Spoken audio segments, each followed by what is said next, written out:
Hi, guess what? This is not the transmigration of the soul video.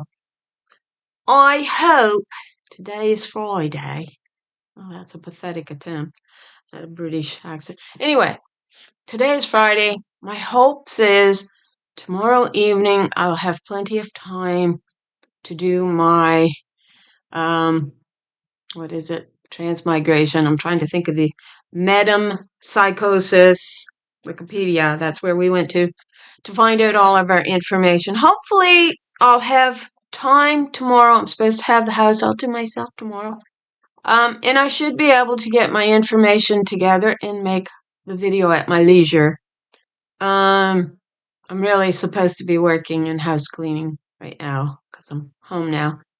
I decided I just feel like being lazy, and I'm gonna make a video. Yeah, that's a long introduction. Anyway, but before I show you the topic or tell you the topic, oh heck, let's do it. It's on messengers again. A little bit of a different take. It's to do with the Watchers, and I went looking for my copy of the Apocrypha, and I have no idea what I did with it. Whenever I put something away, I make sure I put it away so good I can never find it again. That's why I hate putting stuff away. It's kicking around somewhere. It may even be in there. Let's see. Nope, that was a false hope. Anyway, quick, before we get into the messengers, and we're going to go to the Watchers on this, but in the Apocrypha there was this passage, and I believe it was in Enoch, the book of Enoch. It said, God says, why do you send a man to me? God says to the Watchers, you come yourself, okay? And so we're going to take a look at where one instance where we find the Watchers. I think it's the only one, which is in the book of Daniel. I might be wrong on that, but that's where our study is going to take us. But in our last video, we took a look at the verse Revelation 13, verse 18, to do with the number of the man. And in that, we found this little phrase written by one of the commentaries, one of the men who wrote the commentary. And it says, the dignity of the apocalypse is sacrificed, right? When we break down the meaning of the man, the beast, 666, through wisdom, the dignity of the apocalypse is sacrifice. So, I've been thinking off and on about that. And what come to my mind is, and it takes you years to understand things that really should be so simple to wise people, that we profess that sometimes we are being, in the religions that we're in, we're wise, and, hey, I'm saved and you're not, and, so I know more than you, and we really know nothing. We know what those men on the pulpit has chosen to teach us. And so this is the weird thing when you're in Christianity, at least some branches of it, maybe not all of it, but in some of it, many are looking for the apocalypse. They want the end days to come on. And yet, when we really examine what was meant by this particular phrase, the dignity of the apocalypse is sacrificed. When we truly understand the number of the man and the beast system, really, through wisdom. So, what you take away from that is we are to avert the apocalypse. We're not to want to bring it on. We are wanting to avert its happening is what we're supposed to do. And we're supposed to do that through wisdom, teaching us what not to be wanting to bring on. And unfortunately, with Christians today, in a lot of these, different organizations of Christianity, they're saying, oh, I can't wait for the day of the Lord. I can't wait for the day of the Lord. I can't wait for Jesus to come and get us. Can't wait for all the signs to fulfill themselves so we can be took off planet Earth, because we really made the mess. All of us. Not just them, all of us, right? Through this ridiculous belief that you will be saved through a man coming and get you off planet Earth. So the dignity of the apocalypse is sacrifice, which we are to avert the apocalypse, not bring it on. For what is the day of the Lord to you? All right? Amos 5:18. Woe to you who long for the day of the Lord, which is good while it comes like a thief in the night. You don't really know it's there. That's a positive aspect. Now, we've looked at this, and I confess I had it wrong many times, but you do until you get it right. The Spirit will continue. As long as you're willing to seek and look for the higher truths, the Spirit's going to continue to reveal things to you. When you think you've got it all and you're done looking and, hey, that's it, and you throw your hands up, then I think the Spirit has to be done with you because you're not willing. When you continue to seek out the Spirit and those deeper truths, the Spirit's going to lead you into them as long as you're seeking for them. So Amos 5:18, woe to you who long for the day of the Lord. Why do you long for the day of the Lord? Why? Why do you long for it? And we're taught to long for it in Christianity, really. By reading Revelations and seeing all those horrid things go on to other people, as long as it's not us, that day will be darkness, not light.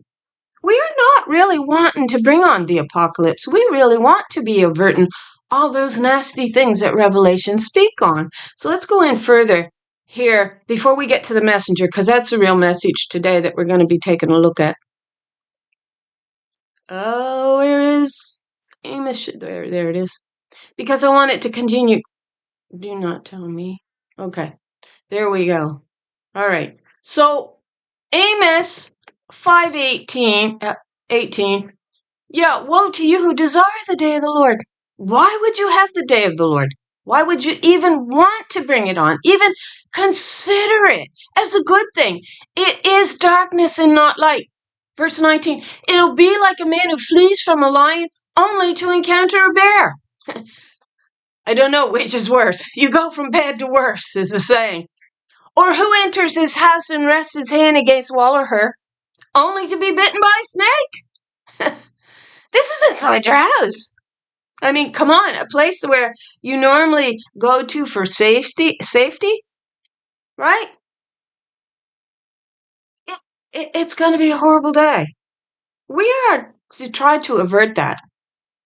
We are not to wanting to bring this on. I'm sorry, my words is all mixed up. But just briefly before we move here, the dignity of the apocalypse, and I put in brackets, Abaddon, the dignity of Abaddon, the destroyer, is sacrificed. He has to turn away from destroying us completely. Although he wants to, make no mistake. He wants to keep us in this cycle of destruction and rebirth with man at the head. Destruction and rebirth with man at the head. We are to avert the apocalypse. We are not wanting to bring it on. You should not be looking for the day of the Lord. Myself included.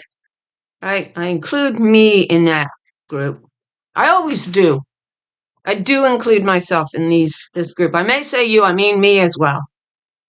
Okay. Where's my notes? Sorry. Where was we going? Not there. All right, I did make notes on this because this was going to be such a quick video. We're going to believe. We're going to begin. I get my words. I saw all the mistakes I made when I watched my last video. I wish I could keep my thoughts straight but I move on so fast from one thought to the next that I don't really have time to even speak it right. It's a nasty trait of mine. So we're going to go to Daniel 4:17. Now, just a quick note here. Look at the number 4:17. It's interesting, isn't it? 4:17, Strong's Greek. 4:17, we know, is wind, but figuratively, when it's applied in a figurative manner, it means empty or false doctrine. So it's interesting that it's Daniel 4:17. That's interesting. So here's a verse. It says, the decision is announced by, and I got gas again. I feel like burping.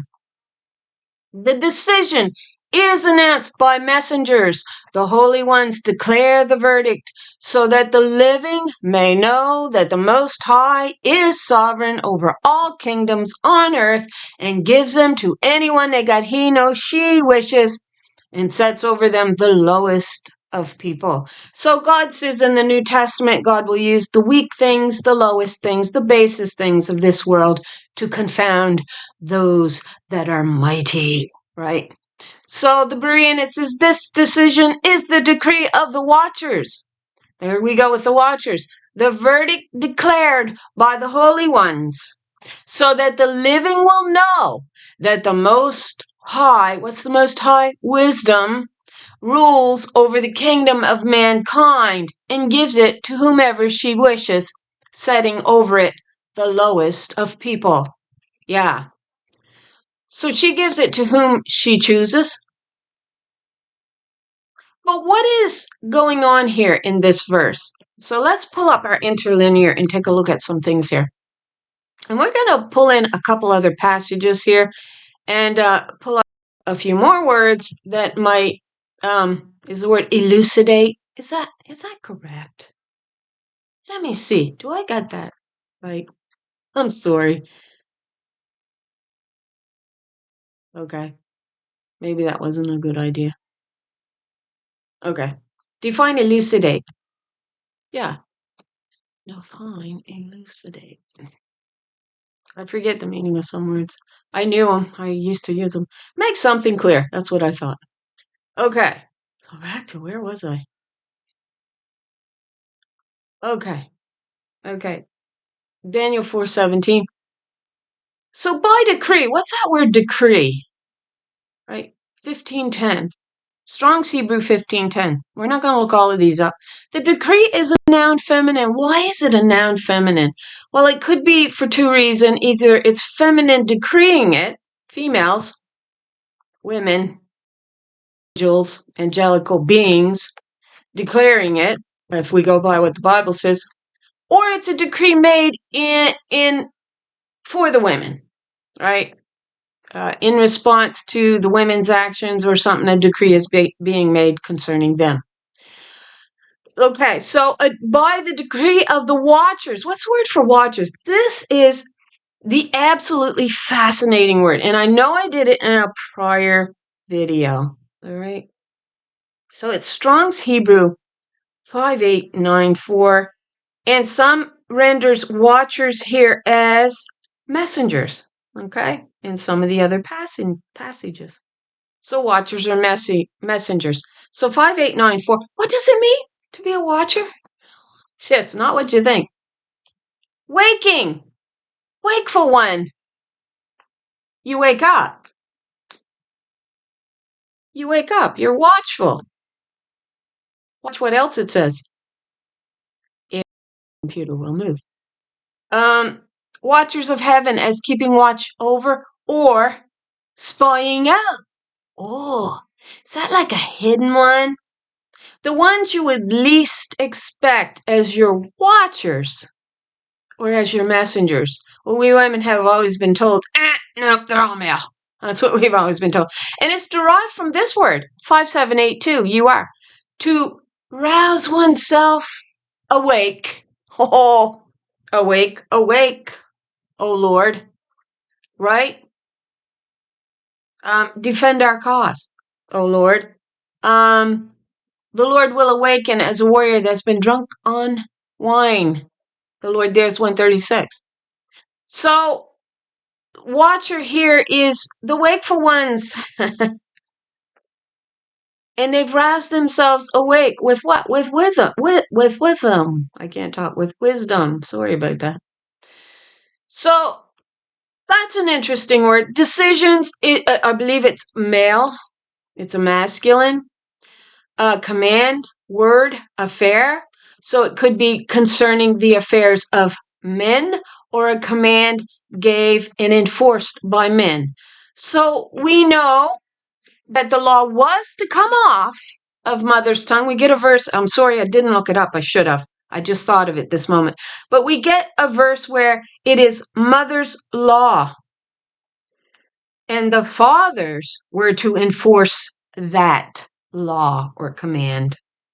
So in a sense, they were to enforce that command here from the watchers. So by decree of the watchers, the decision is made by the word of the holy ones. We know what holy ones is. Where's my pointer? Okay, holy ones, 6922 of the holy ones. holy. It's just adjective here.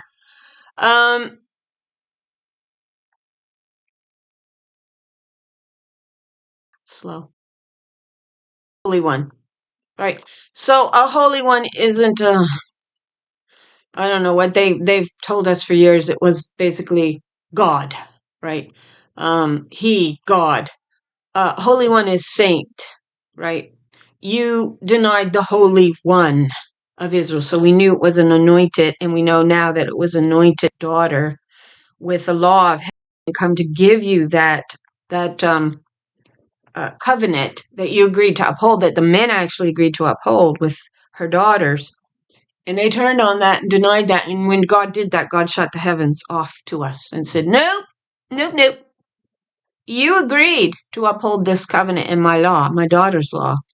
And you turned on that, right? So anointed one here was her anointed daughter, also known as the sovereign Lord over the kingdom. Now, it didn't mean that you were to bow down and worship. We know that that does not mean to bow down to an image, male or female. God says you saw no image, you make no image, right? You follow my way. You follow my laws. And the men were to enforce the laws of the daughters. We're talking righteous daughters. We're not talking the harlot's decrees here. We're talking by decree of the watchers. Decisions and by the word of the holy ones. Sentence the order, okay? It's hard to read it this way. Affair. Okay, the sentence. So let's look up the sentence here. It's 7595, and it's a noun feminine again. It's concerning feminine, female, women's affairs, is what it looks like. Right? An inquiry. And where it's feminine, I think it's an inquiry that the women are making of the law, on the law. So from shall, properly, a question at law, a judicial decision or mandate or demand.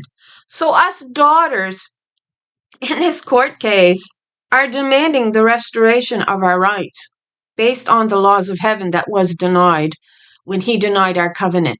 And he divided the pleasant land, remember? And that means that was the daughters inside the nation of Israel. He divides them. And the righteous daughter becomes the outcast that he does no longer want a covenant with, and he begins to uphold the harlots that will uphold him in his lie.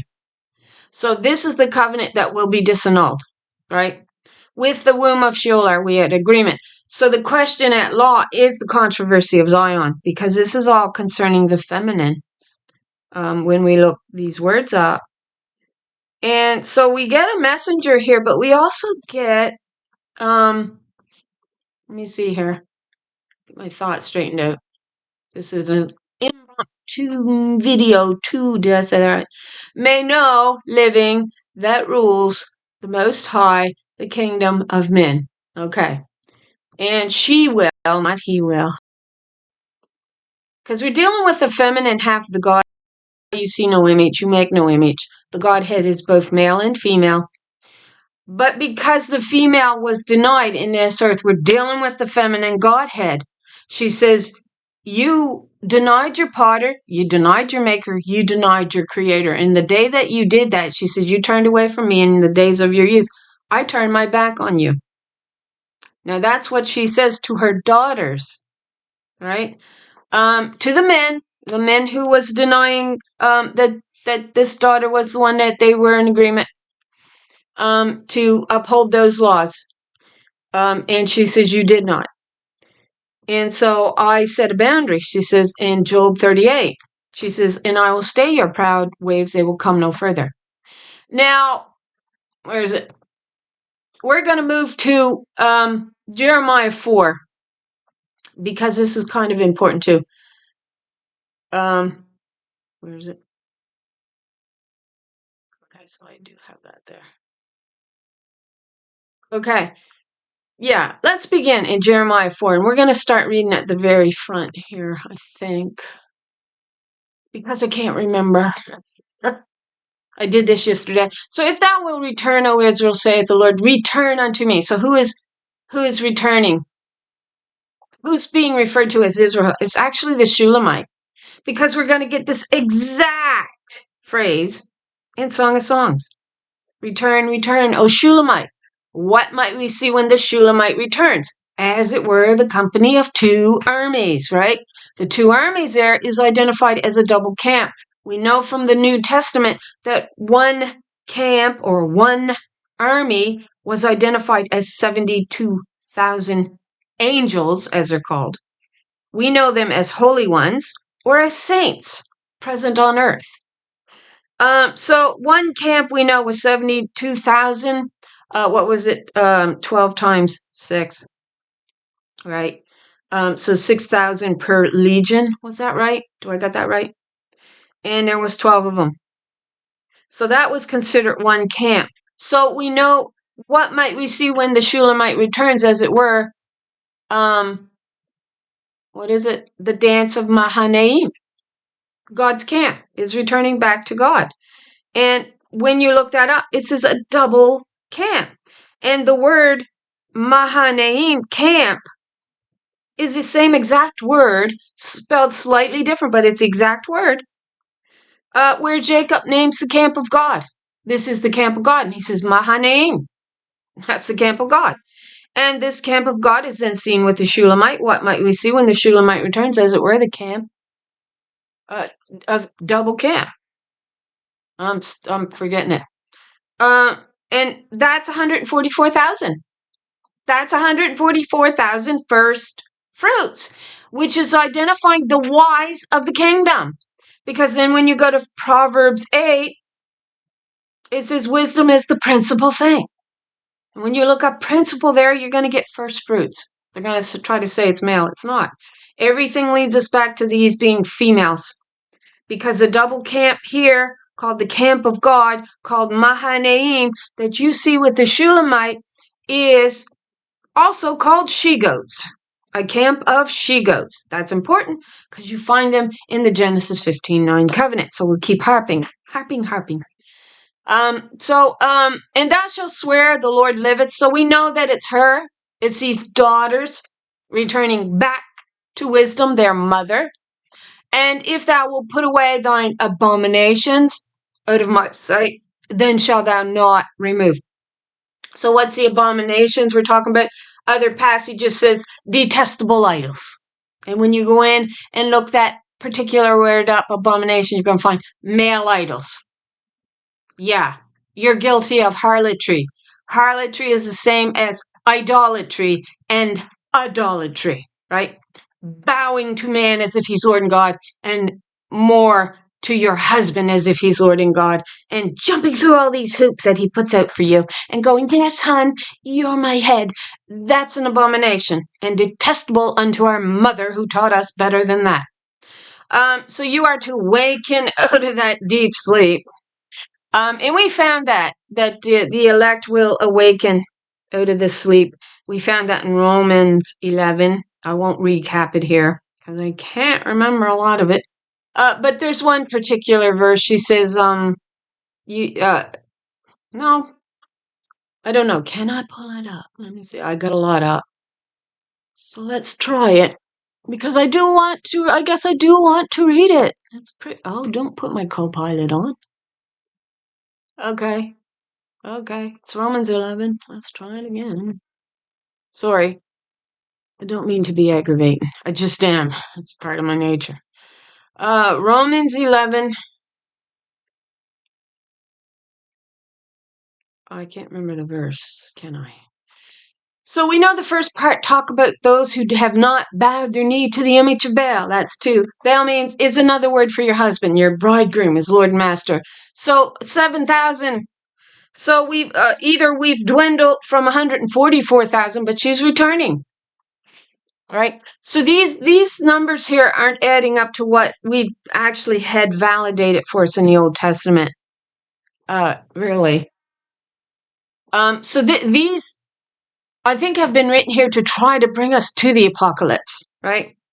They want to bring us into that, to start a new cycle of destruction over, really. And a lot of that is to tear the feminine aspects down. That's why they really seek to do that. But really, in the long run, he suffers just as much as she does. Well, I mean, he certainly suffers. Maybe not as much, but he suffers if he only but knew it. Pride will do that to you. Pride brings on a lot of suffering for us. But what does it say in Romans 11? But what saith the answer of God unto Elijah? Was it, or Elisha? I have reserved to myself 7,000 who have not bowed their knee to the image of Baal. This is women not bowing to the image of man as God. So that takes us back to what we were just reading in Jeremiah 4. Put away your male images. Return, return, O Shulamite. What might we see when the Shulamite returns? What might we see when Israel returns? That's what it's saying. What might we see when Israel returns? Now, they want to bring in color. You can't bring in color on this. You can bring on the color of your spirit and soul, because we know that we all, without, I don't think you can say we all sprung from this, from that. We all sprung from the same parents. Every one of us. We can all, if we could trace our lineage way back to our first parents, we would everyone find that we came from the same parents. So you're not going to bring skin color. Skin color came into it because fallen Adam, Satan, Baal was so clever that he knew to divide us was actually going to bring him more power. That's how clever he was. And so this fall actually brought in skin color. That's what it did, the differences. And it's really brought in for the sake of allegory. It's not, oh, if I'm this color, then I'm wicked. Oh, if you're that color, you're wicked. Oh, we can automatically judge based on skin color. You can't do that. No, you can't do that. It's what's in here. It's what's in here. And you know what? You can say what you want. We all came from the same parents. We did. Every one of us. Now, God does say in Lamentations, and forgive me, I don't want to offend nobody here. We all began out the same way until we fell. All right? And when we fell, we fell. You're not going to go, you can't do that. We fell. Right? We're in idolatry. We are idolizing male idols, and we are not to be found doing that. But in Lamentations, it says they were white as snow when they were following me in my way. And then it says they went into deep mourning. Their skin grew black upon them as they began to turn away from me. So then we get the false light, the intensity of light shining down. And I really believe that the more time you spend under the sun, and sometimes it's completely unavoidable, when you're going through a difficult time and there's nothing but poverty, and there's no denying that any one of us could end up in those situations. But, you know, I think when you're under the sun, it's automatic for the skin to thicken in protection and to darken. Your skin would burn. And I think it could happen to any of us in generations over time. And I think that accounts for the differences in the races. But we're really all the same. We really all came from the same parentage as far as we began. Now, God says, return, return, O Shulamite. What might we see when the Shulamite returns? As it were, the company of two armies. That's the first fruits. Now, we know it's the first fruits identified as women, a new branch took out by God as being righteous and holy, and these holy ones returning back to her because of Revelations 14:4. It says, I didn't have that one pulled up. And of course, my Bible ain't here again. I thought about getting it, but again, I can't remember where it is. I thought I left it on this desk, and it's not under my books here. So let's go to Revelations 14. And we know it's the Shulamite. Takes us right back to men wants to go, it's us. We ain't been defiled by you women sleeping with you women. How do you think women get defiled? I mean, for Pete's sake, how do you think the word harlotry came into existence? I mean, come on. Virgin is never applied to male. Not once in the Old Testament is the word virgin applied to males. It is without difference. It is always applied to the female aspect, virgin. In the New Testament, I think there's only one of 3 occasions it applies to males, is what they're trying to say. It's not. It's female. So what does it say? These are they This is where we found the truth for anybody. The truth actually matters, but to those bullcrappers who love their bullcrap and wants to bring on the apocalypse and really don't know who God is and don't really want peace but just wants to keep exalting themselves, they don't want to look at stuff like this. So verse 4, and in their mouth was found, what's the word? No guile, for they are without fault before the throne of God. It is. Right there. It was verse 4. Did I say 4? It was verse 5 that I just read. And in their mouth was found no guile, for they are without fault before the throne of God. In verse 4, these are they which were not defiled with women. So they automatically want to insert that this is a man with a woman being defiled by her, for they are virgins. Virgins, again, is not applicable to males. It's applicable to women. And for woman, what it means to be a virgin in this context is not sexual. It means she has not defiled herself with male idols. Which is why we have 7,000 that have not bowed their knee to the image of Baal, to husband as Lord and God. All right? So, these are they which follow her, their Lord, their sovereign, wherever she goes. And they were redeemed among women, being the firstfruits unto God, not the Lamb. The Lamb here don't ever appear in the original St. John's scrolls from what I understand. I understand that the word Jesus and the Lamb both were inserted by the Christian male writers. So let's look up here. I think it's this one. We'll go to this one. See, these women did not defile themselves as Babylon, the women of Babylon who bows to the male idol, who plays this harlot. And we get that in Isaiah 47. She says, no one sees me. She's hid in the heart of man. He wants the harlot exalted so he can play God. He loves it. He loves her, exalting him, but he really hates her.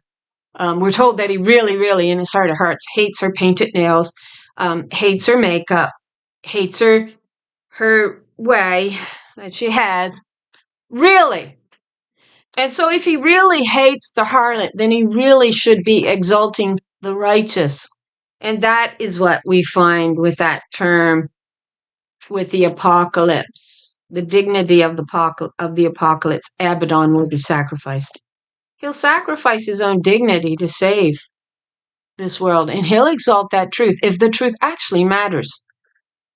So these are those who did not defile themselves with women. Let's look the word defile up. Okay, we're getting off track here. Again. So 34, 36. We know this takes us straight back to the Shulamite because of the words used. I soil, stain, pollute, defile. Let our eyes look upon Zion. Let her be defiled.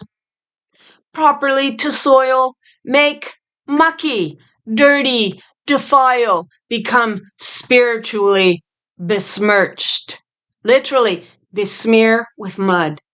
Is used of sin smearing a person with its spiritual filth, which is what they do to the woman. So it takes us straight back to the Shulamite who says, look not upon me. My mother's sons were angry with me. They made me the keeper of the vineyard. She says, look not upon me, because the false light has shone upon me and made me black, besmirched me, defiled me with his lies, so that I would play his harlot and bow down to his male images of God as if he was God. And where does this word take you to? The derivative? It takes you to 3189. Black. To make black.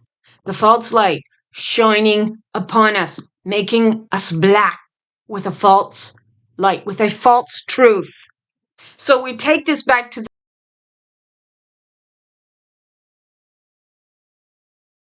find that verse. Darned it. I haven't said it in a while. Lamentations, it'd be so easy. Oh, I hate putting things away. Okay. Yes. Okay. I think it's in Lamentations 4. Okay. Lamentations 4. We're getting to the messengers, maybe. Okay. I'll get there. Now, chapter 4. Okay. Come on. I got too many tabs up, so it's really slowing my computer down. So where is it?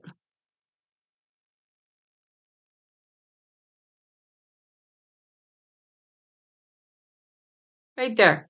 So her dignitaries or her noble women were brighter than snow, whiter than milk. Their bodies were more ruddy than coral, their appearance like sapphire. So, of course, they want to put this all on Christ, Jesus, the idol, which you're not supposed to be bound to bit, in Song of Songs, right? And put all of this appearance on him, which is not him. It was the noble daughters that we were looking at that were defiled. So in verse 8, now they appear darker than soot. They are not recognized in the streets. Their skin has shriveled on their bones. It has become dry like wood. So you're not going to get an argument about dividing the races and say, well, they're really this and they're really that. The Israelites are those women who is considered the new branch that comes out of this old covenant, which is defiling us women. It's defiling the men too, if they only but knew it. But it has to be with these women, this new branch that she takes out, a new thing will spring up in the earth.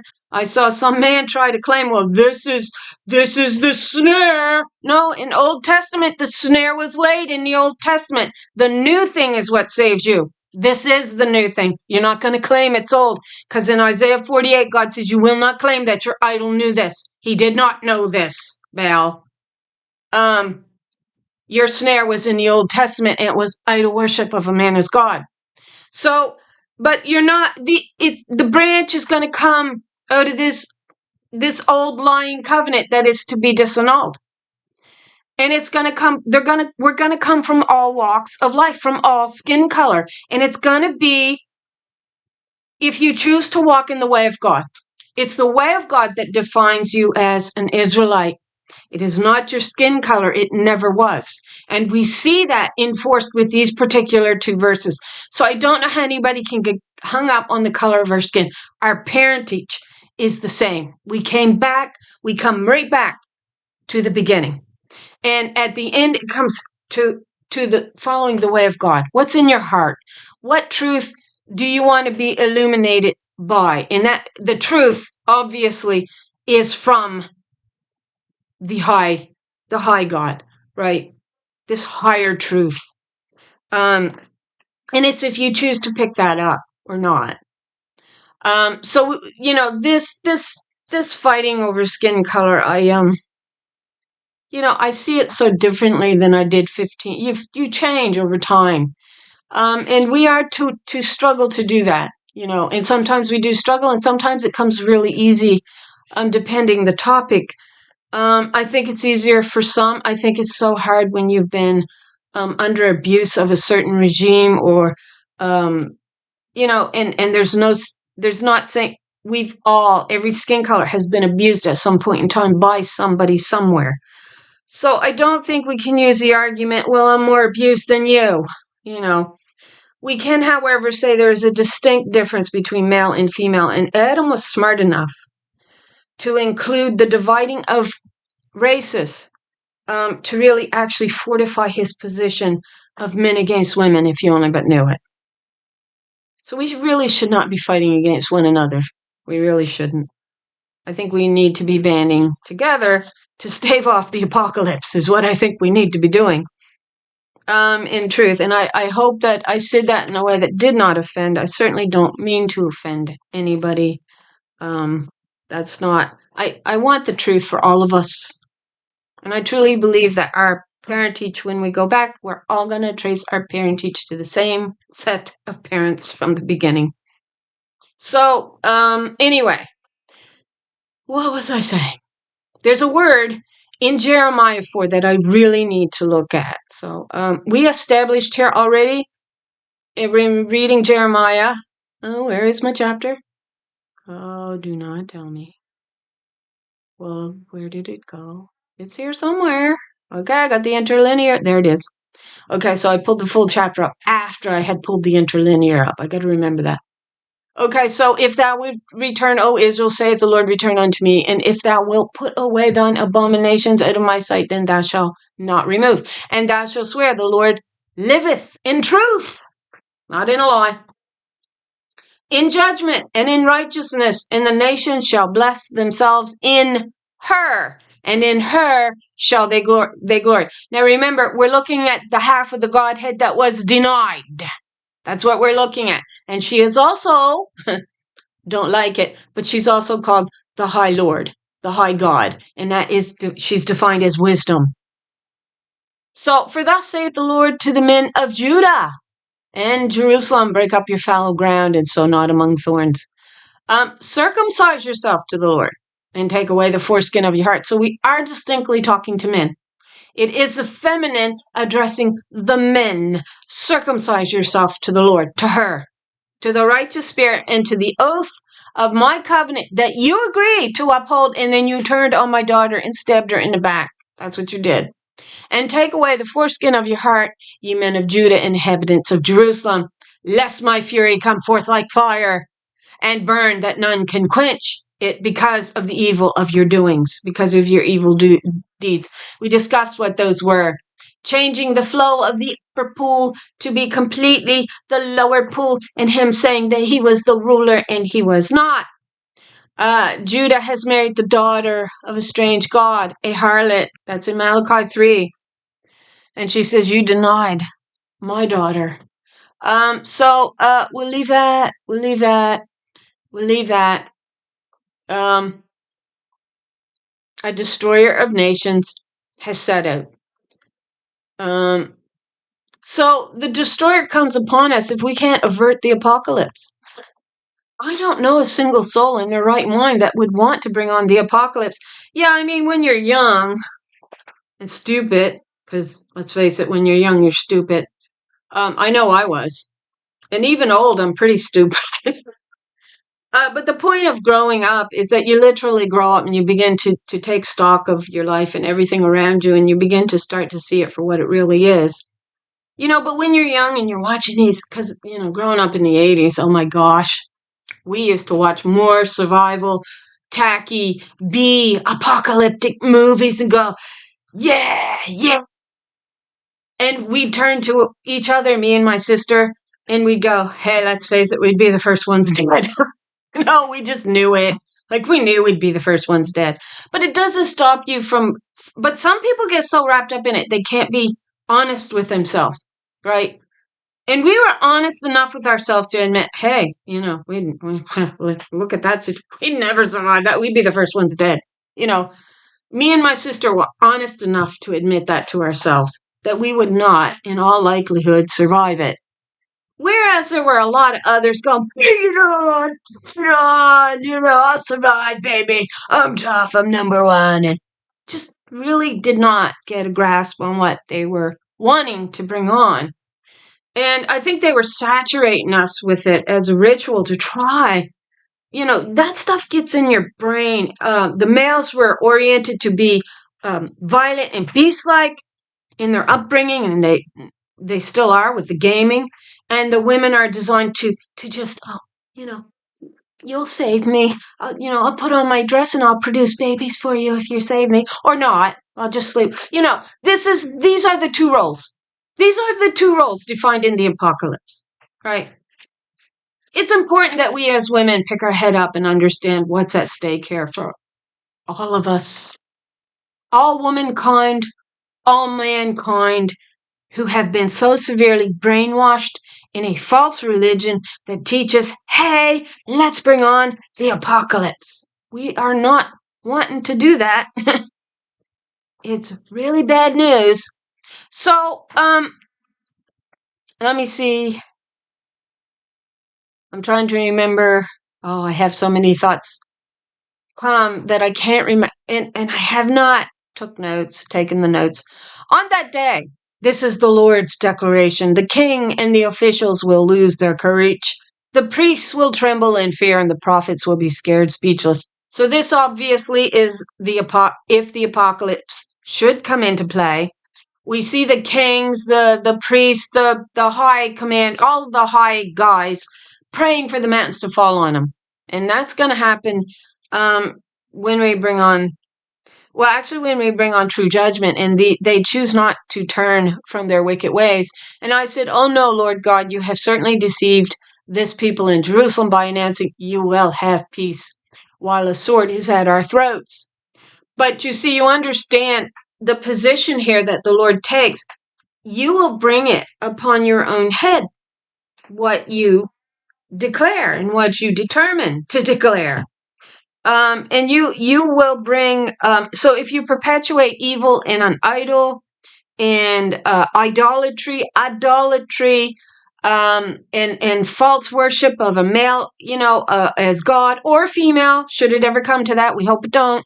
We don't want no worship of male nor female. We want you to follow the way of God. And that will stave off the apocalypse if we actually transform the way that we think, right? And I actually have that set down to read for tomorrow night's video, if I get to it. So, ye shall have peace, whereas the sword reacheth unto the soul. So the sword is the word of truth in this case. Does it reach to your soul, or are you so cowardly, the blind leading the blind, you have fell into the ditch, you refuse to open your eyes. So that sword the sword of truth can never reach to your soul to test you. There's also another verse says, your metal will be tested in this. And we see God will purpose one for this, one will be purposed for this. And so we get the gold, the silver, clay, wood, or wood and clay, and God will purpose you for whichever. So that's the testing of your metal. Are you tough enough? Are you strong enough? God has preserved her strong ones. This is what it means to be a strong one. You're being tested. Will you receive God's truth? That sword. That's one interpretation. So ye shall have peace, whereas the sword reaches unto the soul. So again, it comes back. You will bring it upon your own heads. It may be here. A wind too strong for this comes at my call. Let me see. At that time, it will be said to this people and to Zion, that's another name for Jerusalem. A searing wind blows from the barren heights in the wilderness on the way to my dear people. Those that come back to me, return, O Shulamite. It comes not to winnow or to sift. A wind too strong for this comes at my call. Now I will also pronounce judgments against them. I will give the sentence. So here we're going to get our sentence being handed down, right? The decree that gets made is determined based on if you are willing to be transformed by the renewing of your mind in the way that you are taught to look at things. So, a wind too strong for this comes at my call. Now I will also, too strong to winnow and sift, right? This is a wind too strong to do that. So now I will also pronounce judgment. This comes for judgment. Look, she advances like clouds. Her chariots are like a storm. Her horses are swifter than eagles. Woe to us, for we are ruined.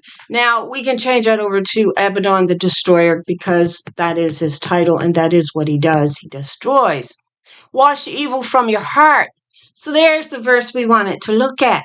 Wash the evil from your heart, Zion, so that you will be delivered. Oh, look at that. What are you washing? Isaiah 4:4, I will wash the blood off of my daughters and the filth. So when we looked that word filth up there, it was actually dung. Yeah, they were washed in dung. What's dung important for? Baal. B-A-A, Baal, I say it wrong. Lord of dung. It's another name for your husband as Lord and God. But Lord of dung. And I will wash the blood and the filth, the dung off of my daughter that you have washed in. So we actually saw them, the lower pool, the upper pool became actually the lower pool because it cut the water off to the upper pool. The upper pool is where we saw them washing, right? The garments in the upper pool, the water, the law system of God, from God, off the daughter's tongue in the upper pool. They were washing the garments from the filth, and the filth would drain out like it does when anything runs downstream. It's a form of cleansing. The problem is they shut off the upper pool And they just kept the lower pool and all the filth, and we began to wash in that filth. And that lower pool was found to be in Judah, Jerusalem. And so that's why God has such a harsh word for Judah here, I think. So what's wash? Let's look it up. Because we do understand that it was the women's job from the house in the forest of Lebanon that wrote the laws. The men were to take that command out into the land and enforce it. They failed to do it. So we began to wash in his dung, Lord of dung, husband's dung and filth. We get words when we look the word water up that he actually defiled the well of water by peeing in it, and then we also get the filth of dung in it. It's like an outhouse. It's the outhouse that we began to wash in. We were no longer washing in the cleansing, pure water of God, which was to come from the daughters. So in Jeremiah 4:14, we hit on this wash, right? Wash, 3:5-2-6. Guess what it means? Other than wash. To wash, fullers. Yeah, you mean like the fuller's soap that takes us to the messenger and the decrees being made? That from these daughters who have finally awakened, which is the meaning of watcher, rouse oneself from sleep. Yeah. The Lord will awaken like a warrior that's been drunk on wine. What's wine? An admixture of doctrine, isn't it? Which is why you get the division of the Red Sea into these two covenants, the sword coming through, which was also identified as the presence of God who parted those waters. We've been all through that. But we saw the two covenants, one male, one female, one blood, and one of water. And we know that she got denied. But it was these daughters to wash and keep the garment clean, right? That's what we see. So it's important that we get this fuller's soap here. It's the washing. And God's instructing the daughters of Israel to wash the filth and blood off of them. A man's blood, your husband's blood, don't wash you. Go try washing in blood. You're going to find you end up all stained in it. That you may be saved. What's that? I didn't look this one up. Delivered a great victory. To deliver. Yasha. But we know 3-4-4-4. Feminine, the victors, they actually get the victory. And it kind of goes that when they actually get the victory, it means victory for all. That's what it means. It seemed like there was another word here I wanted to look up, but I'm not going to. Yeah, idolatry is there, and wickedness, your evil. Wash the evil off of you. Trouble, sorrow, wickedness. It's misfortune. You're washing all your own misfortunes away from yourself, because you're turning back to God, and God says, I will protect you in that hour of testing because I've already tried you and you've come out clean. So wash the evil from your heart. Zion, my new branch, that's who she is. They will spring up with the truth so that you will be delivered. How long will you harbor malicious thoughts within you?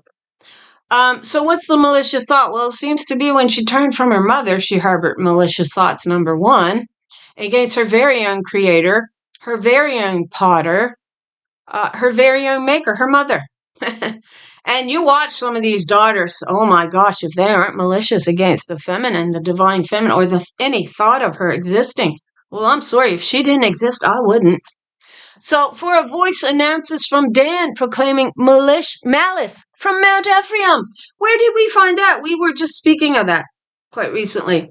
I found it. We found it. Yeah, thank you for your prayers.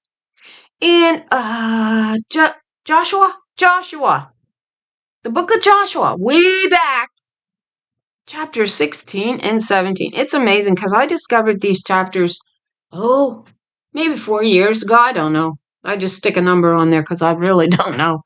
I discovered this little man whose hatred for women was so apparent. He murdered his own concubine, more or less. And then somehow he thought it wasn't going to be seen as wickedness when he cut her body up in, what was it, 12 pieces and sent a piece to each of the tribes and said, "Look at the horrible thing that has happened to my concubine. Should we not avenge this?" And he had done it, right? Come on, let's think about this. He accused her of playing a harlot, and she was his, not wife, concubine. Oh my gosh. And you know what it says every man did according to what was in his heart. And you know what was in their heart? Hey, I want more than one wife. And we got to legalize this somehow. We'll call them concubines. That's what we'll do. And then it'll just all seem right. But in 16 and 17, we get this growing understanding that this is where modern day religion actually come from. They wanted a priest. They said, "Please let us call you father." I might have it a little screwed up there. And it's all wrapped up with the story of the concubine that gets murdered by this man. And one of the tribe is wise enough to go, "Ew," when they open it and go, "Ew, this is from sickness. Why would we go along and support somebody who's crazy enough to cut up a body?" I think it's absolutely horrid. And years ago, I remember the men on the pulpit teaching like this was from God. This is how God is. God, this is completely from God. This was totally fine. A concubine. Yeah. And the men raped her all night long because the men wanted the men to come out. And so even though the servant of her father's house said no, because, the father stalled him from leaving with his daughter, and his daughter hadn't played the harlot, she had simply run back to her father's house for protection against this wicked man. And these men who were writing laws saying, "Oh, we can have as many women as we want, it's legal, it's from God," and blah, blah, blah, blah, and on they go. And we get this law in Numbers chapter 5, where they said the law of bitter waters. It was just another method to murder women yet again, and you can see that, and we discussed that a long time ago. We haven't recapped that in a while. So they were writing laws that really benefited them, and they were, at this point, able to do to women, little girls, whatever they wanted to do. And the father, weak-minded, who probably was raised up thinking, "Okay, well, this is the way it is. They're telling me this is from God Father, and we know that Father's God."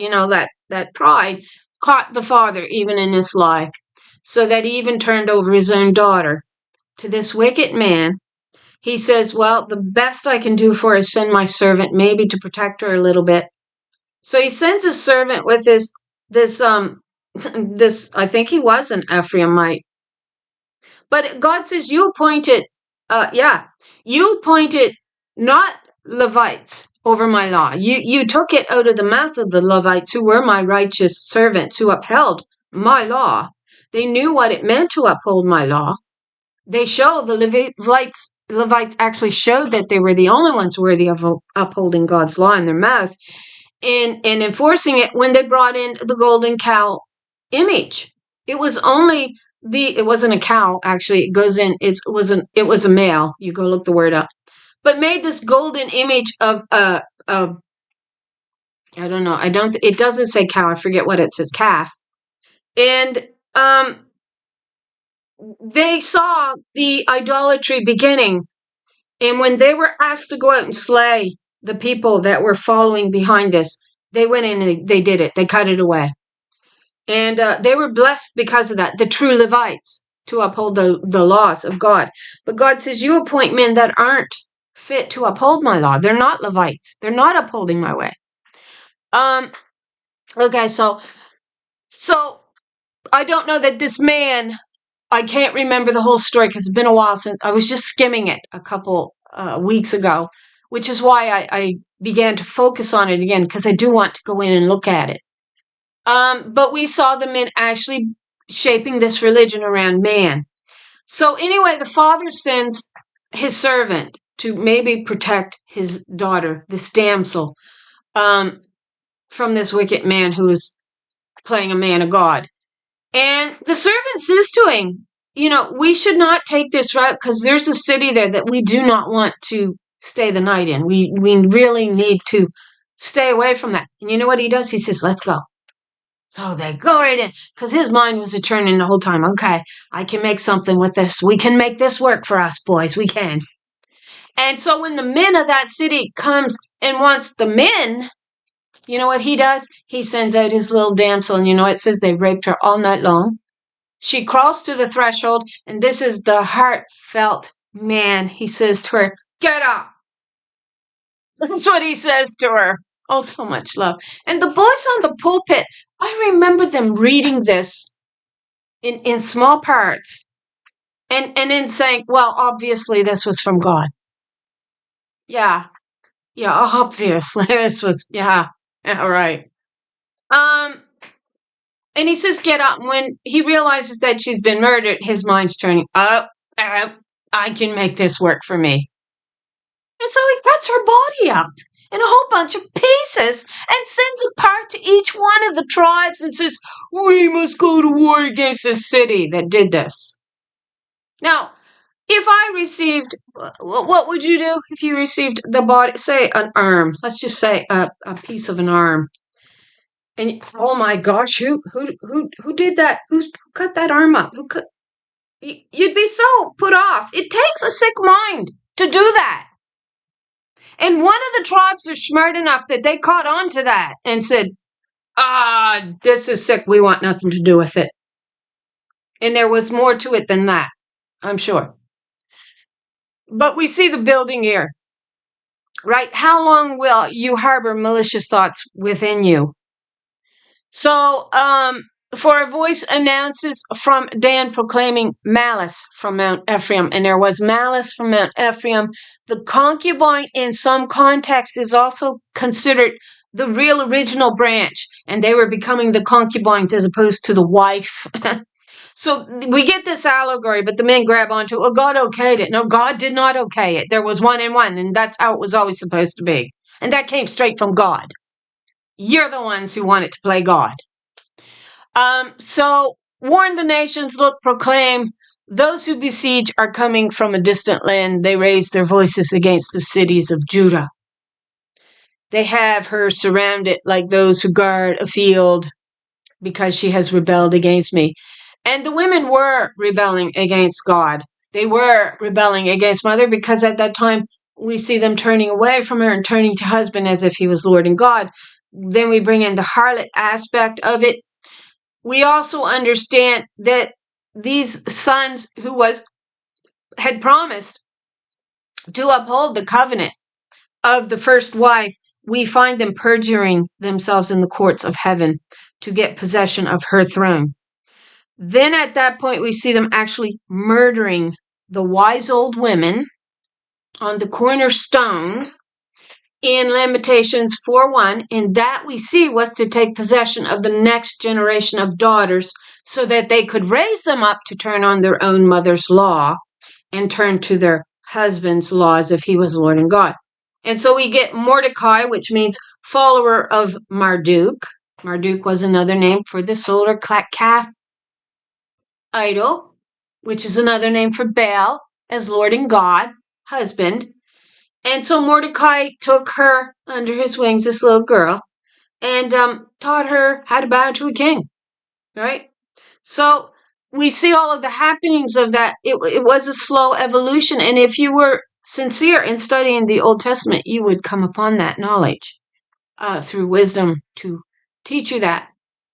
Your way of life and your actions have brought this on you. This is your punishment. It is very bitter because it has reached your heart. So her heart turned utterly and completely on the true living God, her own mother, whose image she's made in. We see Ruth doing the same thing. She actually followed, not Ruth, Naomi, that's my name, following her husband into a foreign land, which she really was not supposed to, according to God. But instead of listening to God, and perhaps to her heart at that time, she was listening to her husband and she followed him into the land to seek out food. Of course, we know that disaster came upon Naomi. She lost her husband and her 2 sons, but she returned with Ruth, a blessing. So she did. She returned with a great blessing after she turned back to the truth, I think.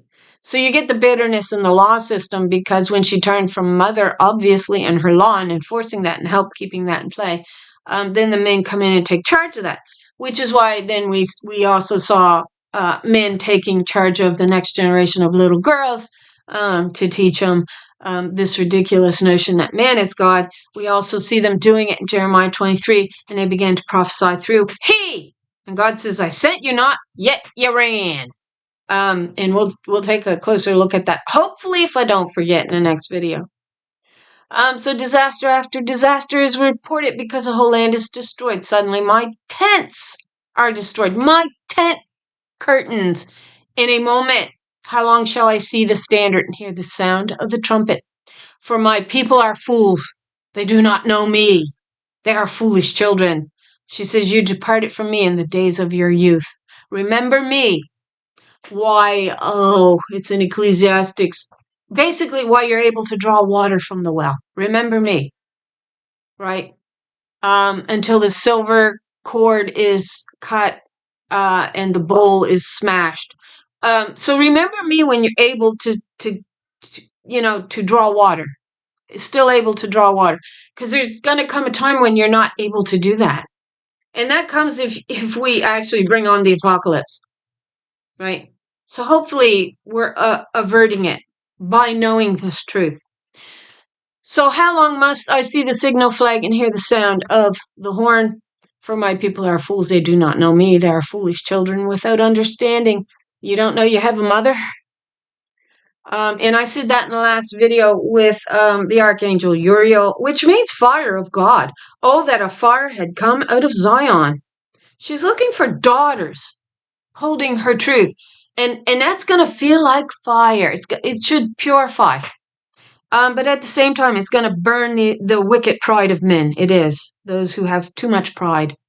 So she says, oh, that a fire had come out of Zion. Well, we know Uriel, the archangel, and we're not looking at angel worship. I think we're looking here with Uriel as simply a holy one, really. The archangels are no better than us. If you want to go, oh, there's archangels and there's us. The archangels, according to the Bible, is no better than us. And we see in Revelation the angel, when John was about to bow to this angel who was going to show him some things concerning New Jerusalem, the angel said, stand up. You don't bow. I'm one of you, more or less. I'm a holy one like you. You don't bow. Don't ever bow to me. Never.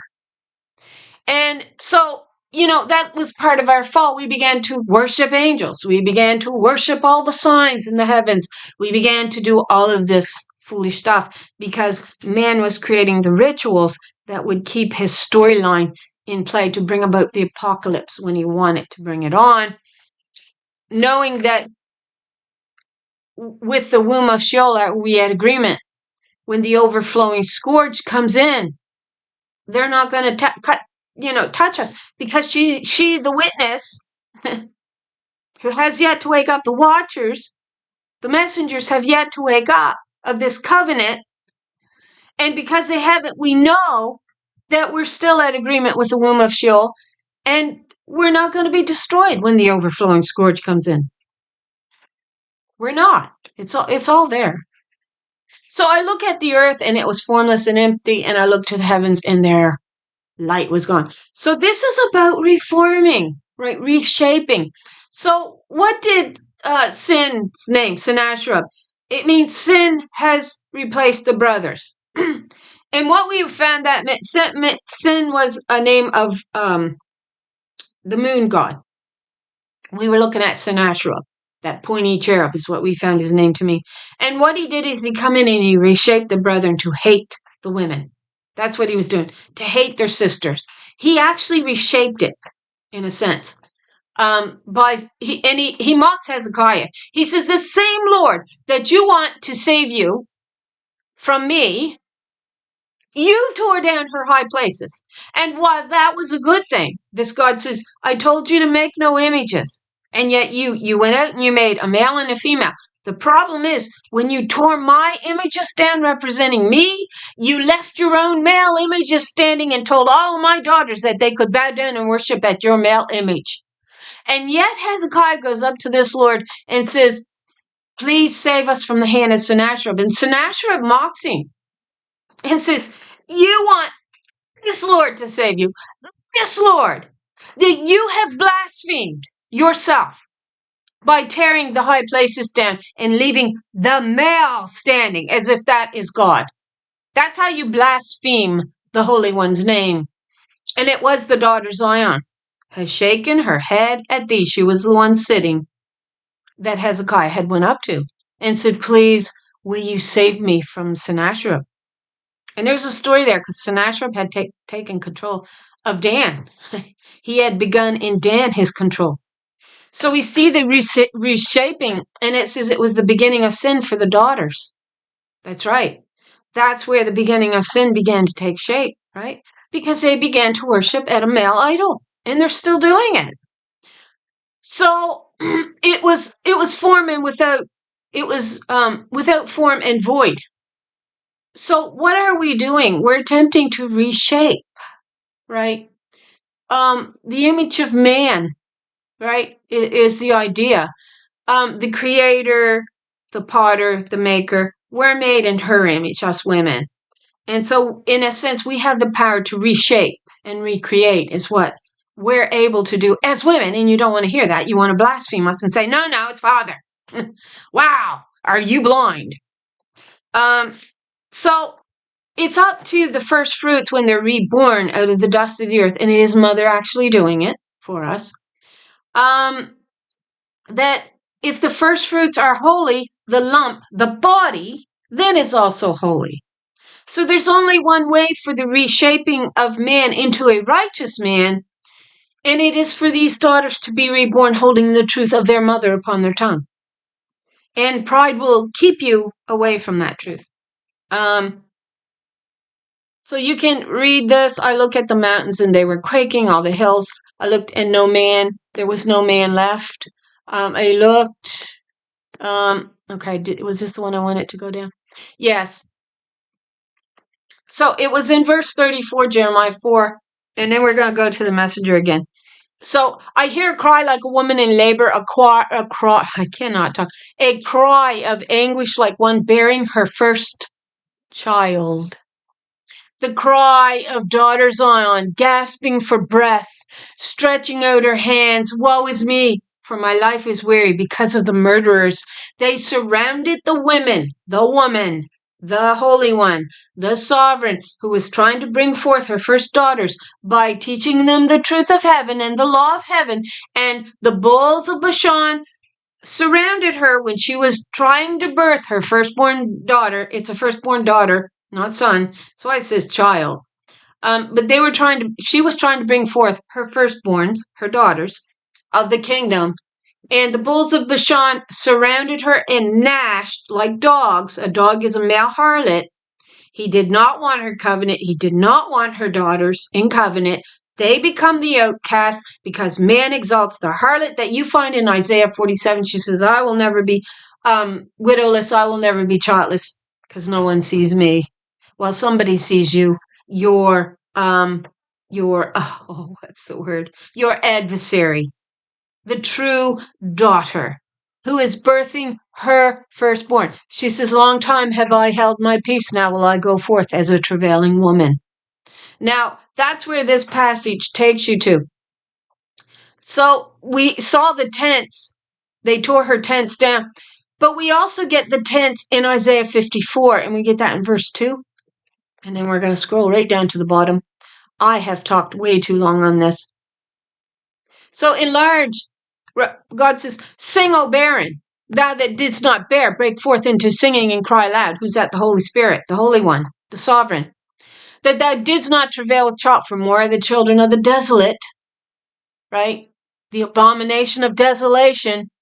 A man inside of a man is an abomination. He exalts the harlot in his heart. That's an abomination that leads to the greater abomination of a man inside of a man.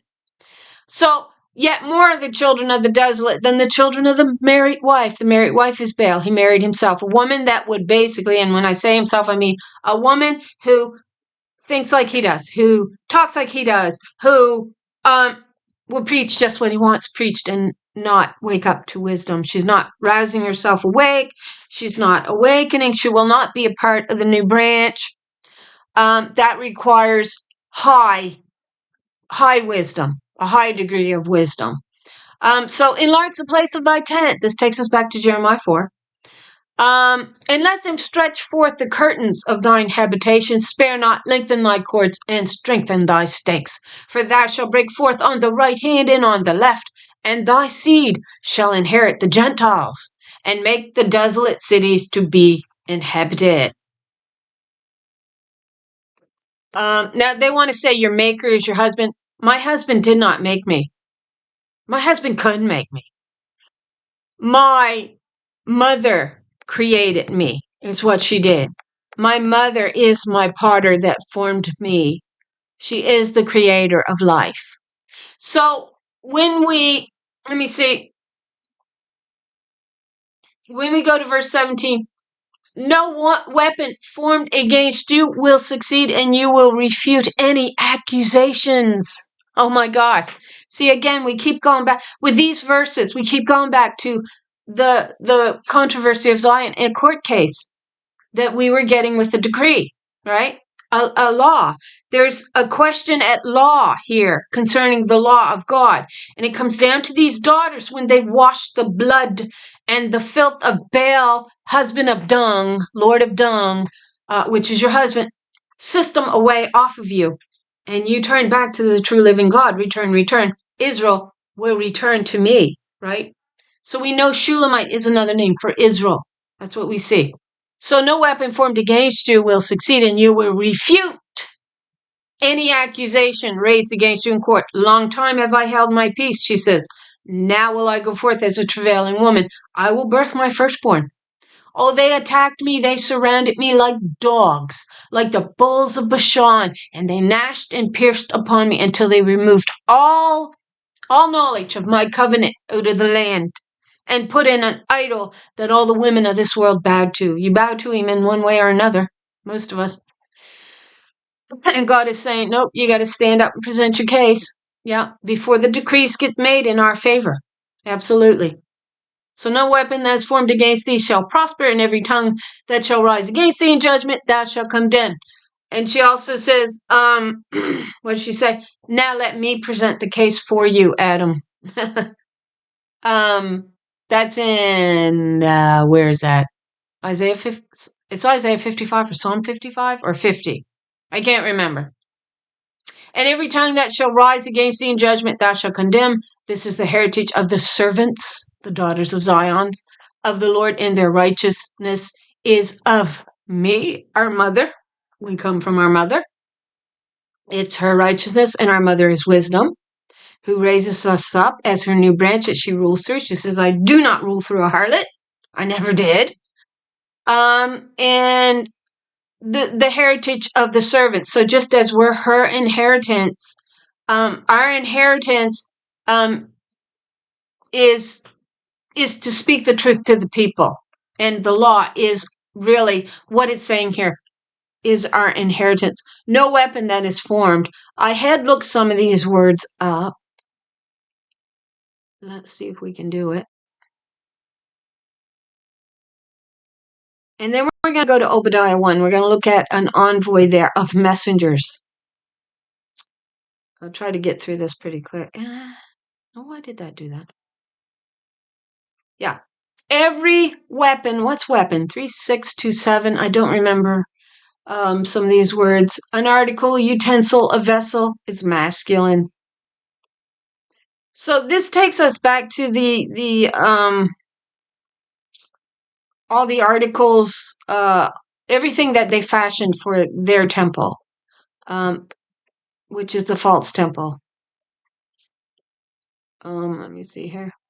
Something prepared, furniture, bag, carriage, bearer, artillery, instrument, jewelry, furniture, instrument, psaltery, pot, weapon. Okay, let's go back up.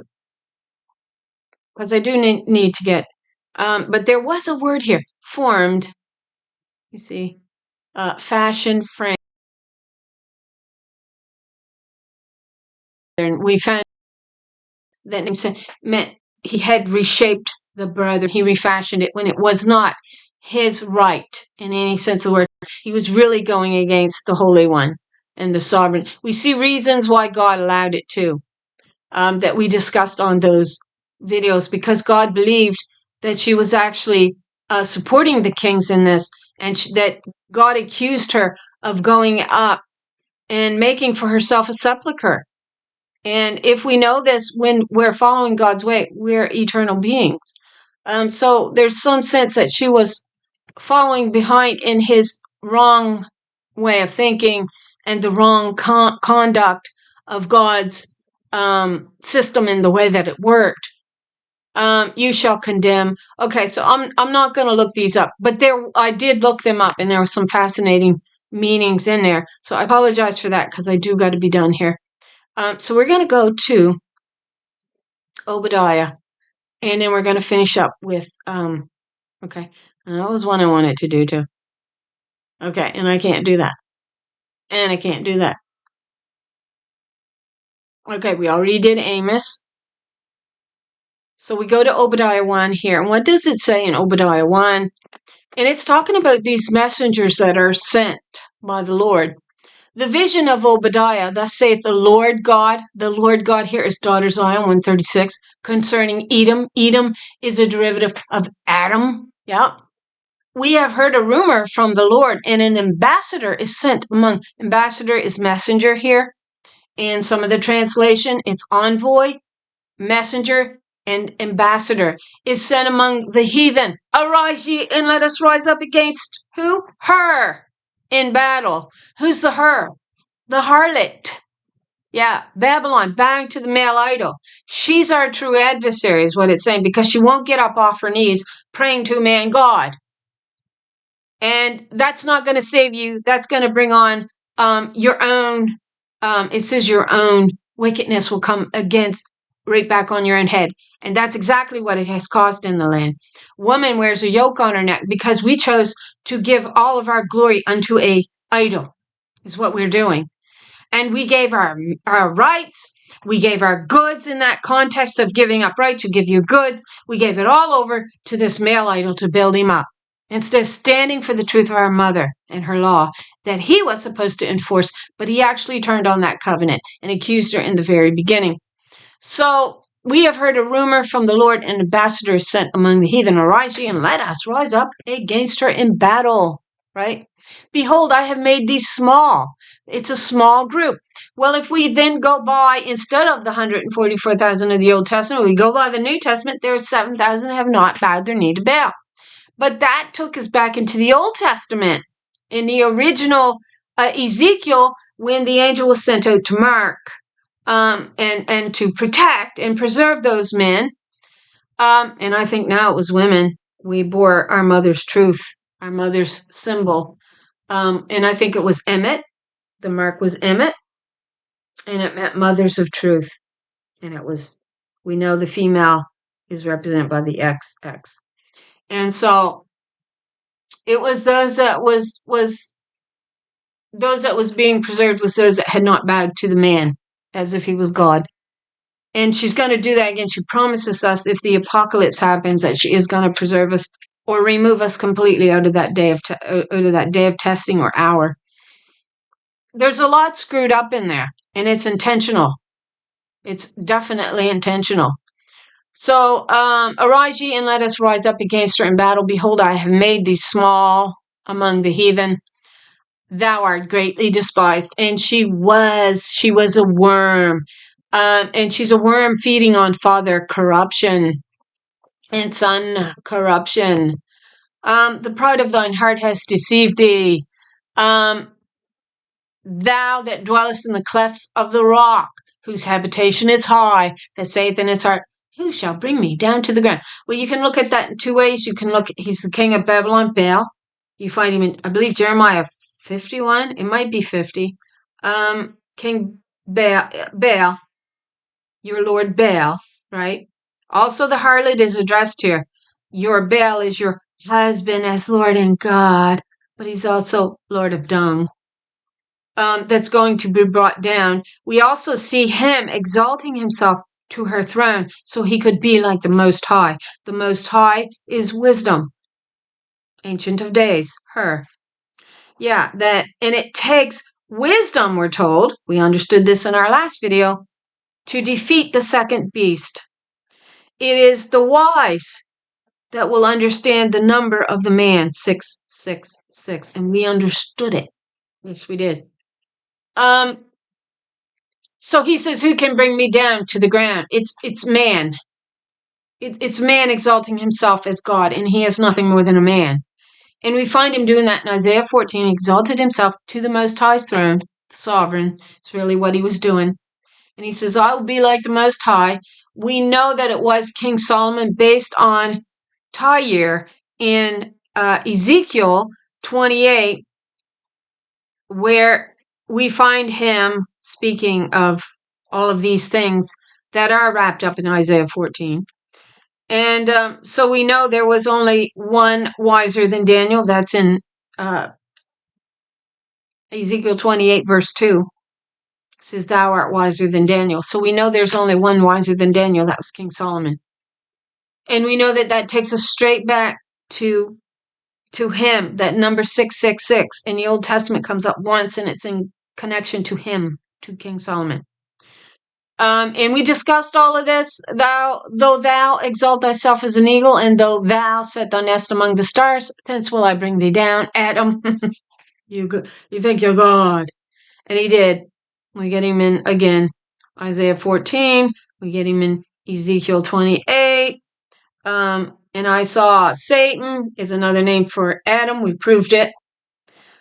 You can prove it through the word Beelzebub in the New Testament. You look that word up, Beelzebub. It'll say, I forget what it says, but eventually it'll say Satan, who was the head of demons or demonic flies, somewhere in that context. And then it'll take you to the word Baal in the Old Testament, and Baal will take you to little B-A-A-L. And it'll say it is exactly the same as Baal, big B. And so it leads you back to Satan, who accuses in the courts of heaven. He accused the spouse of the original covenant, the woman, and we find Adam accusing her in the very beginning and saying, she's a harlot. That's what he was doing. That's what he was doing. He was after her throne of power, which was the right to write the law of this kingdom. And they laid in a false foundation, a harlot spirit, that'll bow to a man as God. All you gotta do is look around. Okay, so that was Obadiah 1. And then from there, we're going to go to... Did I pull this one up? See, I'd hoped I'd find my Bible. I actually went looking for it. Oh, yeah, and I never finished this. We'll do this first. I'll take a note of what I got to do. We'll go to Malachi after. So, but I had went to Romans 11. What then? Israel has not obtained that which it's got she, the daughters, are seeking for. But the election, this election here is female, have obtained it, and the rest were blinded. They refused to see it. Because you see, it takes an exalted wisdom, a high wisdom, the most high wisdom, to understand that. But the election has obtained it. Those that were appointed to were appointed. When you go in and you look these words up, you realize you're an elected one. And the rest were blinded. According as it is written, watch this. This is the waking of the watchers. God hath given them the spirit of slumber, eyes that they should not see, and ears that they should not hear unto this day. So we see them in slumber, yet the Lord awakens as a warrior that's been drunk on wine. That's the admixture on the table that he places to her lips so he can defile her, and then she goes to sleep, drunk on wine. And it's only the strong ones that awakens from that drunken stupor, but they're also the elect of God. They were from the beginning appointed to do this in the end, according to this. So let's quickly look up the word election or chosen. So many of us likes to hear that word. You know, it's a scary prospect, though, truly. You know, when God looks at you, turns God's eye to you, and begins to focus on you, you better turn well, answer. It's a scary, scary prospect. We see the benefits of fulfilling your role. That's what we see. We see the benefits of fulfilling the role. We don't actually see all the work that goes into fulfilling that role. And so we don't see that part of it. And we don't see the difficulty of it. We see the end results of, that blessing of having done what God wanted you to do. We never get to see what happens when you don't do what God wants you to do. Guess what? You're not chosen. It's the work that anoints you. It's the work that you do that anoints you. That's right. It's the work that chooses you out. If you've done the work, you've been chosen. That's how it kind of works. And so we can talk a big game about, yeah, I'm chosen, I'm chosen. Let's see your work. Let's see you having proved that you're an anointed one. So that's what it means. So this is a divine selection, the word election. It is feminine, a choosing out, selecting, choice by God, out from. So you come out from the people, but you are, in a sense, that center flock that was denied in the beginning, representing the spirit that was to shape the body. And that was called the flock of Bozrah in the midst. And we saw King Solomon changing that portion in the midst to a harlot. And so when it became a harlot, what shapes the whole creation is a weak male expecting worship. That's what happened. And we see that. I mean, come on, look around. I mean, we could speak on it and say more things, and I don't always say things correctly. Like I flipped it off like, I said if a man in Iran sleeps with 10 women, well, number one, unless they're forced, it's gonna be hard to find 10 women to sleep with. So I'll flip comments off of my tongue like that without thinking before I do it. So, but I mean, I said that, and I should not have said it because it's an offense to women. It really is. Like, it's so easy to find 10 women to sleep with in Iran, I'm sure. No, I don't think so. That's why you get this force of the moral police having to govern women and murder them and kill them if they don't listen. Anyway, so speaking to a conclusion, properly a selection out into a given outcome, theological, transform the way that you think. They're big talkers. They're real big talkers. But they don't want to do the work. They don't. And in the beginning, I didn't think I was going to either. I thought I was going to put up 4 videos and I was going to be done. But I got this, I don't know. I don't know. I was really bothered by the lie that I saw. And I knew it was a lie because I'm like, you expect me to believe in a holy God that does this to women and does this to men, like exalts a man and tells us women that we're nothing. And so there was just a part of me that just did not want to let that go. And yet there was another part of me going, let it go, let it go. It's just easier to just go your way. You gave them 4 videos on it. They can follow it. And yet there was like, okay, I've scented the trail here. I cannot let it go. I cannot. And I think it was God also tugging at me the whole time. There was too many coincidences that kept coming up in my line of view, and God just was not letting that go. And so I have to say it wasn't me. It was God. I give all glory to God. So it's from Ikligomia. I'm not saying it. Divine selection. Chosen. Election. You want to do the work? You're appointed. You're anointed. You want to stand before God and say, I'm going to go for you, and then not go for God, then guess what? You're not appointed. You're not anointed. You actually have to do the work. Darn it. It's so easy to be lazy. So, but the election has obtained it. Israel, she has obtained it. So when we ran out the full meaning of the word obtained, it meant children. She has obtained her children again. She's reshaped the brethren, right, to receive the Holy Spirit. And when she does that, she receives back her children that'll hearken to the spirit of her covenant. Yeah. So there is a promise of salvation there. There is. So when we go to Malachi, okay, I got Obadiah there. Obadiah there, sorry. Not Abadiah. Obadiah. But, I had spoke also of Uriel and the fire of God. And Uriel had been trying to guide Ezra. And it's really simple when you know what's being said. It's hard when you've been taught the lie by man and you're not allowed to put the proper gender and spin on it. Wow, do I got a lot of tabs up that do not need to be there.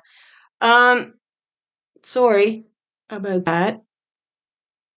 But Uriel says to Ezra, how can I tell you of heavenly matters, of the heavenly law, and how it works, and how rights works, when you don't even get how your own earth works? You say Father gave life to everything. That's all you have. You have Father. You have no mother. Okay. So, I don't even know if I'm still running. Okay, I am. So my computer just barely went down. Oh, looky. So I was going to actually take you to Malachi 3, where we find the messenger of the covenant will suddenly come to her temple. It says, not his. And it says, who can stand before this messenger? Right? Before this ambassador, before this watcher, this one that's been roused awake out of sleep. Us women, it's in an individual context. You're not going to find another one like you. They're elected.